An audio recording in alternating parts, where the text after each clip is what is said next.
De me donner la parole. Donc, Monsieur le maire, Madame l'adjointe, mes chers collègues, je profite donc ces deux rapports pour faire un point pour les nouveaux élus de la majorité et de l'opposition. Car pour savoir d'où l'on va, il faut savoir d'où l'on vient. C'est grâce à l'investissement massif du conseil départemental avec sa présidente Martine Vassal, à partir de 2016, et avec un budget de 200 millions d'euros sur le centre-ville, que nous avons pu engager tous ces travaux. 41 millions d'euros pour le centre-ville avec le cours Lyoto et le Jarret, mais 25 millions d'euros pour les ravalements de façade, rattrapant ainsi un retard accumulé depuis plus de 20 ans sur Marseille. Pour le centre-ville, c'est la réhabilitation de la préfecture à la Grand-Rue, avec la piétonisation de l'hypercentre-ville, avec ses pistes cyclables, avec sa végétalisation. C'est aussi la rénovation du cours Lyoto et du Jarret. Mais pour les façades, c'est un projet qui commence, l'histoire commence, puisqu'on est dans l'histoire aujourd'hui, en 2012, pour préparer Capitale européenne de la culture. À ce moment-là, la municipalité de Jean-Claude Gaudin lance la grande opération des ravalements de façade avec aide aux propriétaires.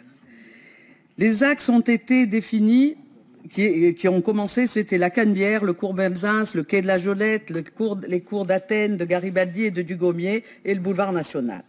Ces ravalements ont été subventionnés à ce moment-là qu'à 20% de subventions pour les propriétaires privés, puisque la ville de Marseille était seule à subventionner sans aide ni du département ni de la région. À partir donc de 2016, la présidente du conseil départemental, Martine Vassal, nous a permis que la ville de Marseille puisse continuer son action sur les ravalements de façade. Parce que les ravalements de façade, ce n'est pas simplement que faire joli l'extérieur de l'immeuble, mais c'est aussi un diagnostic sur les immeubles. À 50%, donc la subvention est montée à 50% pour les propriétaires privés, dont 80% payés par le conseil départemental.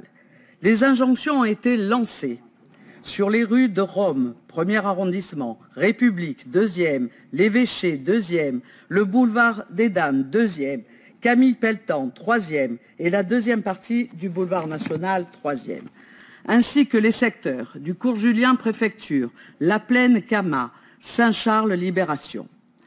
Donc force est de constater que le centre-ville, ou ce qu'on appelle le grand centre-ville, s'est complètement rénové, transformé, végétalisé et surtout fait réapparaître toutes ces magnifiques façades, patrimoine de notre ville.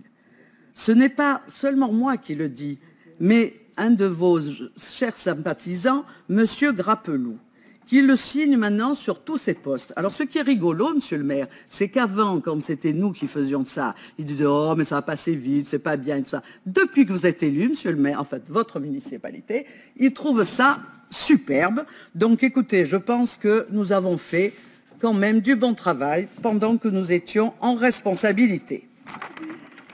Enfin, force est de constater, Madame Prinjean, c'est vrai que vous allez finir ce qui est à finir, donc nous vous en remercions, mais force est de constater que vous n'avez pas, que par cette délibération, vous avez arrêté ce dispositif. Et ça, c'est vraiment dommage pour nous, enfin pour les Marseillaises et les Marseillais, et pour la ville de Marseille, et pour ce projet qui était un beau projet, et on commençait vraiment à avoir une visibilité sur toute la beauté du grand centre-ville, et maintenant on aurait pu continuer sur les noyaux villageois.